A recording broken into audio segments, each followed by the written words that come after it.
Hello students, welcome to Seema classes. आज मैं आपको क्लास 10 का रासायनिक अभिक्रिया एवं समीकरण चैप्टर फर्स्ट पढ़ाऊंगी।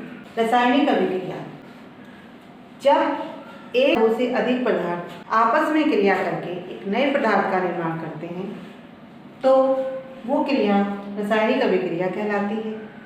उदाहरण के लिए H2 प्लस Cl2 और इनके निर्माण से बनता है HCl,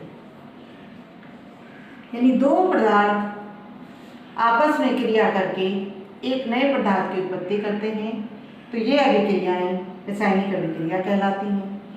आयनिक अभिक्रिया, जब अभिकारकों एवं क्रियाफलों के मध्य आयनिक बंध टूटकर एक नए आयनिक बंध बनाते हैं तो आयनिक अभिक्रिया होती है। आयनिक अभिक्रिया तीन प्रकार की होती हैं: संयोजन अभिक्रिया, वियोजन अभिक्रिया, विस्थापन अभिक्रिया। संयोजन अभिक्रिया के अंदर जब दो या दो से अधिक पदार्थ मिलकर एक नए पदार्थ की उत्पत्ति करते हैं या एक नया पदार्थ बनाते हैं तो हम उस अभिक्रिया को संयोजन अभिक्रिया कहते हैं। उदाहरण के लिए CaO प्लस H2O CaOH का होल ट्वाइस,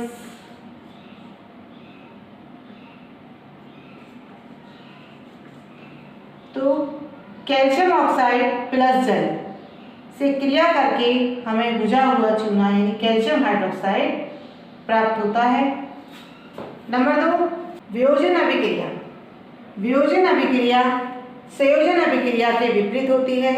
इसमें कोई एक यौगिक टूटकर दो या दो से अधिक पदार्थ बनाता है तो वो वियोजन अभिक्रिया कहलाती है। उदाहरण के लिए ट्वाइस FeSO4 को यदि हम गर्म करते हैं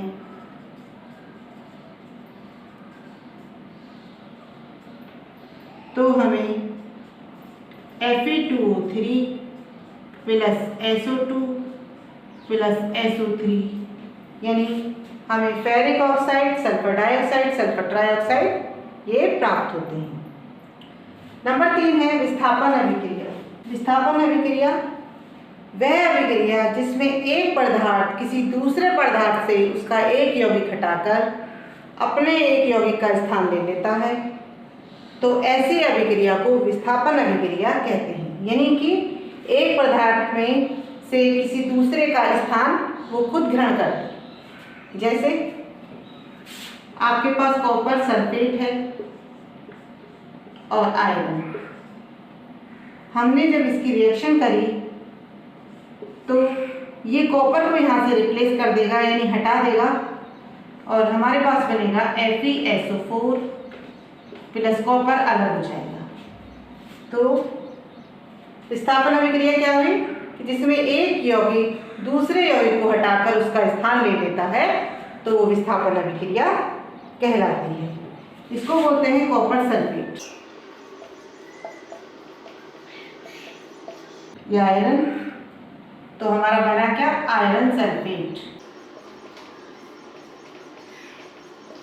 और प्लस कॉपर। एक अभिक्रिया होती है, ये तो विस्थापन अभिक्रिया हुई। एक अभिक्रिया होती है द्वितीय विस्थापन अभिक्रिया यानी डबल डिस्प्लेसमेंट। द्वितीय विस्थापन अभिक्रिया में दो अलग अलग परमाणु या परमाणुओं का समूह आयनों का आपस में आदान प्रदान करता है तो उसे हम द्वितीय विस्थापन अभिक्रिया कहते हैं। इसका उदाहरण है यदि हमने Na2SO4 प्लस BaCl2 से रिएक्शन कराई तो हमें बनता है twice NaCl plus BaSO4।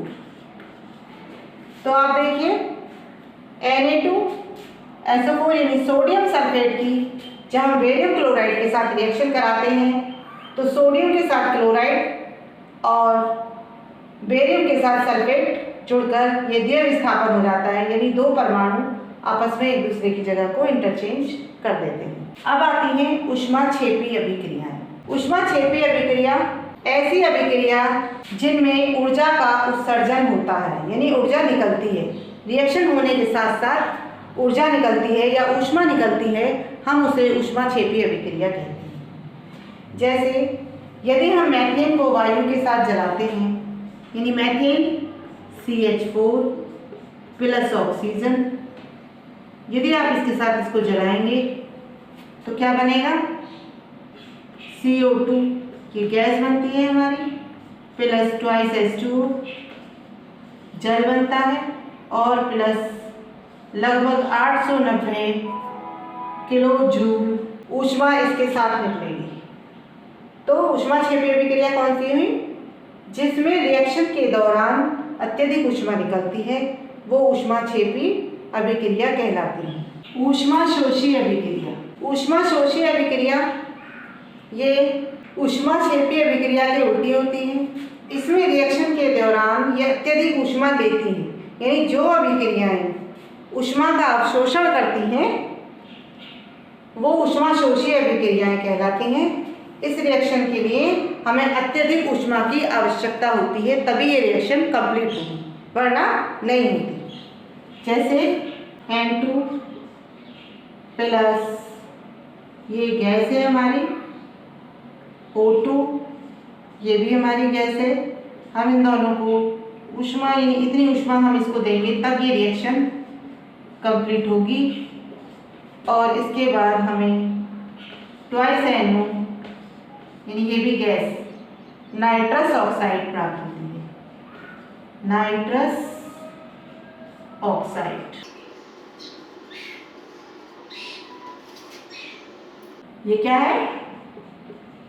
Nitrogen, ये ऑक्सीजन। नाइट्रोजन और ऑक्सीजन को जब हमने 180.5 किलो जूल की ऊष्मा दी तो इन्होंने नाइट्रस ऑक्साइड की गैस बनाई। अब हम देखते हैं कि किस तरह से हम समीकरण को संतुलित करते हैं, यानी संतुलित समीकरण। संतुलित समीकरण करने के लिए आप ये जानते हैं कि किसी भी अभिक्रिया में जितना उत्पाद इधर होगा उतना ही जो प्रोडक्ट बना है वो बराबर, यानी उनकी मात्रा सेम रहती है, कभी भी उसकी मात्रा को कम या ज़्यादा नहीं किया जा सकता। यानी हमने कोई रिएक्शन ली, उदाहरण के लिए Mg प्लस O, और हमारे पास प्रोडक्ट बना MgO। अब आप इसमें ये देख रहे हैं कि यहाँ Mg के कितने हैं? 1, O2 के 2, और यहाँ भी Mg भी 1 है और O भी 1 है। तो अभी हमने क्या कहा कि अभिक्रिया के अंदर ऑक्सीजन के यदि 2 हैं तो जो हमारा प्रोडक्ट बना है उसमें भी ऑक्सीजन के 2 होने चाहिए। Mg के यदि 1 है तो यहाँ 1 है, ये तो बराबर है, लेकिन हमारे ऑक्सीजन के बराबर नहीं है। इसके लिए हम क्या करते हैं कि पहले एक सारणी बनाते हैं। यहाँ आप तत्व का नाम लिखेंगे, यहाँ अभिकारकों के, यानी जो आपके लेफ्ट हैंड साइड पर है। अब आप देखिए यहाँ पर हम तत्व का नाम लिखेंगे। तत्व क्या है हमारा? एक तो Mg है, दूसरा है O। अभिकारकों में यहाँ पर 1 है परमाणु संख्या, यहाँ कितनी है? ऑक्सीजन की 2 है, और उत्पाद में 1 दोनों की। अब इसको संतुलित करने के लिए हमें क्या करना पड़ेगा? यहाँ ऑक्सीजन के 2 हैं तो हम सबसे पहले ऑक्सीजन के यहाँ पूरे करेंगे, यानी इसमें 2 से गुणा करिए आप समीकरण। Mg plus O2 twice MgO। अब आपने देखा हमारे ऑक्सीजन के 2 पूरे हो गए, लेकिन Mg के अब इधर 2 हो गए और इधर कितने हैं? 1। तो हम इस Mg के 2 को पूरा करने के लिए यहाँ पर 2 से मल्टीप्लाई करेंगे। तो अब ये हमारी समीकरण ट्वाइस Mg प्लस O2 बराबर ट्वाइस MgO। इस तरह से ये अब हमारी बैलेंस समीकरण है। यहाँ Mg के इधर भी 2 हैं, इधर भी 2 हैं, O के इधर 2 हैं, इधर भी 2 हैं। तो आपने देखा किस तरह से हमने इस समीकरण को बैलेंस किया। ये तो एक छोटी रिएक्शन थी, अब हम किसी बड़ी रिएक्शन की बात करते हैं। अब यहाँ देखिए N2 प्लस H2 और हमारा बनता है अमोनिया यानी NH3। क्या ये रिएक्शन बैलेंस है? यहाँ नाइट्रोजन के 2 हैं और हाइड्रोजन के 2 हैं। इधर नाइट्रोजन का 1 है और हाइड्रोजन के 3 हैं। तो हम सबसे पहले नाइट्रोजन के लिए इसमें रिएक्शन में कितने से गुणा करें? इधर 2 से, यानी RHS में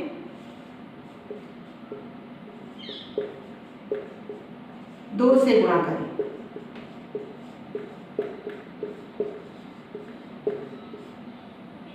तो N2 प्लस H2 और ये 2NH3। अब देखिए क्या ये अब बैलेंस है? नहीं, क्योंकि अभी हाइड्रोजन के हमारे यहाँ 2 परमाणु हैं और यहाँ कितने हो गए? 3 दूनी 6, यानी 6 परमाणु हो गए किसके? हाइड्रोजन के। अब इसके 6 बनाने के लिए हमें यहाँ पर क्या करना पड़ेगा भाई? यहाँ 3 2 जा 6 है, तो यहाँ 2 3 जा 6, यानी हम यहाँ पर कितने से मल्टीप्लाई करें? 3 से। तो हाइड्रोजन में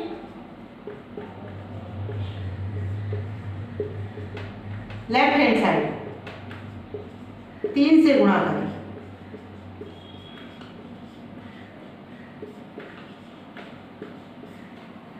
तो N2 प्लस 3H2 और ये बन गया ट्वाइस NH3। अब ये रिएक्शन बैलेंस है। देखिए नाइट्रोजन के 2, यहाँ भी नाइट्रोजन के 2 और यहाँ हाइड्रोजन के 3 दूनी 6, तो यहाँ पे भी 3 दूनी 6, यानी कि अब ये हमारी संतुलित समीकरण है। अब इससे नेक्स्ट वीडियो में मैं आपको समीकरण संतुलित बड़ी से बड़ी रिएक्शन को भी किस तरह से संतुलित किया जाता है ये बताऊंगी। यदि आपको मेरी वीडियो अच्छी लगी हो तो आप मेरी वीडियो को लाइक करें, शेयर करें और मेरे चैनल को सब्सक्राइब करें। Thank you.